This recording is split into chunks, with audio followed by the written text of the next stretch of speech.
오늘 오전 강원도 동해 해안에서 올해 들어서 가장 큰 규모인 4.5의 지진이 발생했습니다. 전문가들은 더 큰 지진의 가능성을 우려하고 있는데 이번 지진의 진앙지를 중심으로 최근 연속 지진이 잦았던 점에 주목을 하고 있습니다. 정혜윤 기자의 보도입니다.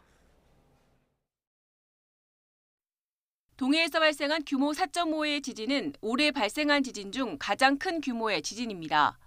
올해 동해 인근에서 잇따라 발생한 지진 16차례 중에서도 가장 큰 규모입니다. 이번 지진으로 강원도와 경북에서는 진도 3, 충북과 경기에서는 진도 1에서 2 정도의 진동이 감지됐습니다. 정지된 차가 흔들리거나 건물 위층에 있는 사람들이 진동을 느낄 정도의 흔들림입니다. 이로 인해 지진 위기 경보도 관심에서 주의로 상향됐습니다.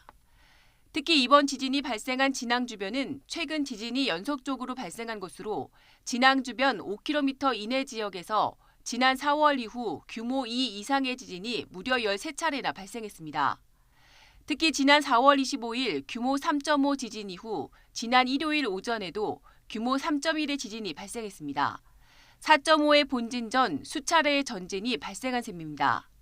또 이번 지진이 발생한 진앙과 가까운 해역에서는 과거 1996년 규모 4.2의 지진을 비롯해 2019년에도 규모 4.3의 지진이 발생한 바 있습니다. 전문가들은 아직 단층대를 정확히 알 수는 없지만 비슷한 곳에서 연속 지진이 발생하고 있다는 점에서 더 큰 지진 발생 가능성도 배제할 수 없다고 말합니다. 이게 지금 미래적이라는 건데 재분석을 해보면 한 500m 정도 되는 구간에서 범위를 넓혔다 좁혔다 하면서 발생을 하고 있어요. 이 자리에서 계속 발생한다는 것 자체는 해당 단층면이 응력을 충분히 가지고 있고 충분히 배출할 그런 상태다라는 의미예요. 그럼 더 큰 지진이 발생할 수도 있다라고 봐야 되는 건가요? 그게 포인트입니다. 그게 포인트고요. 이와 함께 최근 동해 지진 발생 주기가 점점 짧아지고 있다는 점과 지진 발생 깊이가 30km로 무척 깊다는 점에도 주목했습니다. 특히 주목하셔야 될 부분들은 지진의 발생하는 그 주기가 점점 좀 짧아지고 있다는 거예요.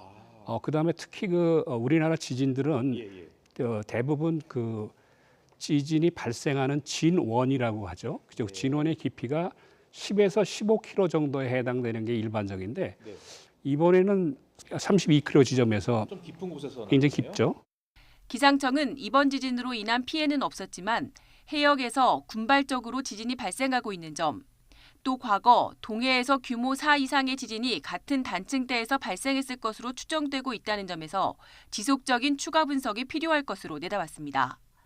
전문가들은 규모 5 이상의 강한 지진이 발생할 가능성은 언제든 남아있다며 지속적인 감시와 대비가 중요하다고 조언했습니다. YTN 정혜윤입니다.